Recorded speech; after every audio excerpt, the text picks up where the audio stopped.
महाराज जी, क्या हम अशुद्धि अवस्था में राधा कृपा कटाक्ष स्तोत्र का फोटो कॉपी करवा के पढ़ सकते हैं या नहीं? उसे याद हो गया हो तो आप चिंतन ऐसे कर सकते हैं, वगैरह ग्रंथ लेकर पढ़ना निषेध है। तो 3 दिन अपवित्र दशा में भगवत चिंतन कर सकते हैं, जो पाठ याद है उसको सुमिरन कर सकते हैं। माला लेना, ठाकुर सेवा करना, रसोई बनाना, ग्रंथ पढ़ना, ये गृहस्थ धर्म में जो माता बहनें 3 दिन अपवित्र रहती हैं नहीं करना चाहिए। ऐसी शास्त्र मर्यादा है। फिर जैसा ठाकुर जी प्रेरित करें, शास्त्र मर्यादा है, ऐसा नहीं करना चाहिए। महाराज जी, जब हम अशुद्ध हैं और भगवान इतने शुद्ध हैं, उनको कोई चीज अशुद्ध नहीं कर सकती, तो फिर हमारी आप अपने आपे को भूल जाओ फिर कैसे? खास, हाँ बस यही तो बात, इसीलिए तो कह रहे हैं नियम से चलोगी तो भूल जाओगी। नियम से चलोगी, बनाई हुई मर्यादा से चलोगी तो शरीर भान भूल जाओगी। और नियम अगर विपरीत दशा में चला गया तो शरीर भाव पुष्ट होता चला जाएगा। एक खास बात है, आप एक पत्नी व्रत ले, आप धर्म से चले तो आपको वैराग्य हो जाएगा, आपकी वासना नष्ट हो जाएगी। दवा अगर नियम से खाओगे ना, रोग नष्ट हो जाएगा। और आप व्यभिचार करें, चाहे जितना करते चले जाए, आपकी वासना बढ़ती चली जाएगी, आपकी गंदगी बढ़ती चली जाएगी। ये नियम है वही चेष्टा। लेकिन एक पत्नी व्रत ले, धर्म पूर्वक चले तो आपको वैराग्य हो जाएगा। कितने ऐसे गृहस्थ हैं जो वैरागी हैं, पति पत्नी दोनों घर में रहते हुए भी ब्रह्मचर्य हैं। और कितने ऐसे कि देखो, बोले कितने साल, बोले 90 साल के, तो बोले क्या पूरा जीवन हो गया, खाक बटोरते हैं कहां, वही के वही खड़े। सब सुलझने की बात है। तो इसलिए हम पहले शास्त्र आज्ञा पालन करें तो परम पवित्र प्रभु हैं और हम उनके परम पवित्र अंश हैं, ये बात समझ में आ जाएगी। और जो शरीर अपवित्र है उससे हमारा राग खत्म हो जाएगा। अभी शरीर अपवित्र है, शरीर अपवित्र है तो हमारा भाव भी अपवित्र है, क्योंकि हम शरीर से युक्त हैं। आप कभी ये मानती हो कि मेरा शरीर अपवित्र हुआ? मैं नहीं। उस समय यही रहता है कि मैं अपवित्र हूं, रहता है ना। मैं जैसे हम शौचालय से निकले तो हम ये नहीं मानेंगे कि मैं आत्मस्वरूप हूं, मेरा शरीर अपवित्र है लेकिन मैं पवित्र हूं। अगर शरीर का स्मरण आ रहा है तो अभी आप शरीर भाव में हैं। और जिन महापुरुषों का छूट गया तो आगे पड़े रहते हैं, अवधूत स्थिति में भगवान उनके साथ खेलते रहते हैं। उस स्थिति तक पहुंचने के लिए हमें तर्क छोड़कर शास्त्र आज्ञा पालन करना पड़ेगा। शास्त्र की कृपा से, गुरु आज्ञा की कृपा से वो स्थिति आ जाती है। जब शरीर भाव से ऊपर उठ गए फिर क्या, फिर तो कोई परेशानी नहीं। चाहे लघु शंका की पड़े हो, चाहे शौच के पड़े हो, शरीर अपवित्र है लेकिन वो परम पवित्र प्रभु में रमण कर रहा है। अभी हमारी दशा ऐसी नहीं है। हमारा शरीर हमें मय करके दिखाई दे रहा है, नहीं दिखाई दे रहा। शरीर की भूख मेरी भूख, शरीर की मांग मेरी मांग, शरीर का कष्ट मेरा कष्ट आ रहा है ना। बस इस राग से छूटने के लिए शरीर को सिद्धांत में बांध दो। तस्मात् शास्त्रम प्रमाणम, कार्या कार्यो, क्या करना है क्या नहीं करना, इस शास्त्र के अनुसार चलो तो शरीर का राग खत्म हो जाएगा। इसका परिणाम होगा शरीर से राग खत्म हो जाएगा। आप पवित्र रहिए तो आपको शरीर से वैराग्य हो जाएगा।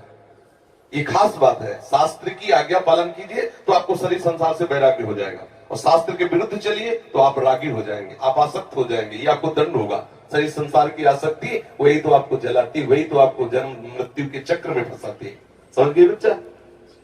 जब हम भगवान के लिए प्रसाद नहीं बना सकते, उनको भोग नहीं पवा सकते बच्चा, इसीलिए इस शरीर से घृणा करनी है। धिक्कार है ऐसे शरीर को जो प्रिया प्रीतम से बिलक करता है, तभी तो शरीर से राग खत्म होगा। ये अपवित्र शरीर जो हमें प्रभु के सेवा से छुटवा दे, ऐसे शरीर से क्या राग करना। धीरे धीरे शरीर के प्रति हे भाव हो जाए। जन्म मृत्यु जरा व्याधि दुख दोषानुदर्शनम, भगवान ने गीता जी में कहा, शरीर के प्रति हे भाव होने लगता है। क्या बलमूत्र का भांडे, छोड़ो इससे राग। धीरे धीरे धीरे वो अपने स्वरूप में स्थित हो जाए। अभी इतना ममत्व है शरीर में, कोई ऐसे छू ले तो एकदम ऐसा नहीं होता। तुमने हमें ऐसा, कितना अपना मय पद है। अगर हम ठीक सिद्धांत से चलेंगे तो हम बहुत जल्दी लाभ प्राप्त कर लेंगे।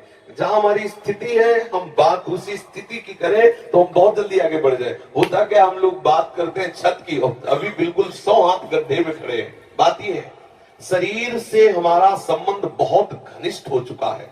इतना हो चुका है कि शरीर से हम संबंध किए, ये शब्द भी गलत है। मैं ही शरीर हूं ऐसा है। आप देख लो, कभी दर्पण में तिलक लगाते समय सोचा कि शरीर के मस्तक पर तिलक रचना कर रहे हैं? नहीं। मेरा तिलक कैसा है, यही तो आएगा ना। मेरा रूप कैसा है, मैं ठीक लग रही हूं, लग रहा हूं, ऐसी बातें आएंगी? नहीं आएंगी। तो इसका मतलब शरीर राग है। शरीर राग हटाने के लिए शास्त्रीय सिद्धांत स्वीकार करना होगा। जिस समय माता बहनें अपवित्र होती हैं, उस समय वो जो भी भोग बनाती है, वो शास्त्र के अनुसार कह रहा हूं कि जो ब्रह्म हत्या देवराज इंद्र को लगी थी, उसी के 4 विभाग किए गए थे। पहला विभाग स्त्री को दिया गया था और उसके साथ वरदान भी दिया गया था कि उसी अवस्था के अंतर्गत वो जब सृजन क्रिया में जाएगी तो संतान उत्पत्ति की सामर्थ्य उसको प्राप्त हो जाएगी। पृथ्वी ऊषर भूमि, जो ऊषर भूमि है, ये वो ब्रह्म हत्या का एक भाग, उसको वरदान दिया गया था, चाहे जितना गड्ढा खोद दिया जाए अपने आप भर जाएगा समय पे। वृक्ष की गोंद जो निकलती है वो ब्रह्म हत्या, और उसको वरदान दिया काटने पर भी पुनः आप हरे भरे हो जाओगे, मतलब समय आने पर आप वृक्ष रूप धारण करो। और जल में फेन बुदबुदा काई, ये ब्रह्म हत्या के 4 भाग के। और जल को आशीर्वाद दिया गया कि कभी भी कहीं भी पवित्रता होगी तो आप उसमें सम्मिलित होगे, जल छिड़को, आचमन करो, जल के द्वारा पवित्रता। ऐसा 4 वरदान भी उनको अलग अलग दिए गए और उनके लिए विधान भी किया गया है। देवराज इंद्र को जब ब्रह्म हत्या लगी थी तो शास्त्र में मर्यादा चली आ रही है, अगर इसका हम पालन करेंगे तो शरीर से वैराग्य हो जाए। जैसे अब जो बच्चे वैराग्य ले लिए हैं, भले वो स्त्री शरीर में है, अब उनके लिए नियम खत्म हो गया कि वो 3 दिन अपवित्र रहेंगे तो छुएंगे नहीं, क्योंकि वो खत्म, संसार के भोग राग, संसार का क्रम खत्म। अब वो वैरागी, अब वो 8 पैर प्रभु की सेवा में लगे हैं। पर अपने गृहस्थ धर्म से है, शरीर सुख की कामना से है, शरीर का हम प्रयोग कर रहे हैं अपने इंद्रिय सुख के लिए, तो आप पवित्रता धारण करो, जिससे तुम्हारा ये राग नष्ट हो जाएगा। समझ रहे ना? नाम जप तो कर सकते हैं आप। हम बता देते हैं, गृहस्थों को भी कह देते हैं कि आप मंत्र चिंतन भी कर सकते हैं, माला से नहीं, मंत्र चिंतन भी कर सकते हैं। स्नान किया, मंत्र चिंतन कर रहे हैं, भाई अंदर हमारे जो चिंतन हो रहा, शरीर ही तो अपवित्र है, बाहरी चेष्टा नहीं करेंगे। हम मानसिक ठाकुर सेवा भी कर सकते हैं, मानसिक पाठ भी कर सकते हैं। हमें चतुरासी जी याद है तो हम ग्रंथ नहीं छुएंगे, ऐसे पदगान करेंगे, नाम कीर्तन करेंगे, ये सब हो सकता। लेकिन प्रगट में जो शरीर द्वारा चेष्टा होनी है, तो फिर उस समय 3 दिनों तक ऐसा शास्त्रीय महापुरुषों का और संतों का आदेश है, तो हमें वैसा पालन करना चाहिए। किन अवस्था में शरणागति मंत्र ले सकते हैं और नहीं ले सकते? हाँ, शरणागत मंत्र के लिए वैसे हमने बताया है कि शौचालय में और बाथरूम में हम मंत्र ना जपे, पवित्र हो करके आचमन आदि करके फिर मंत्र जप करें।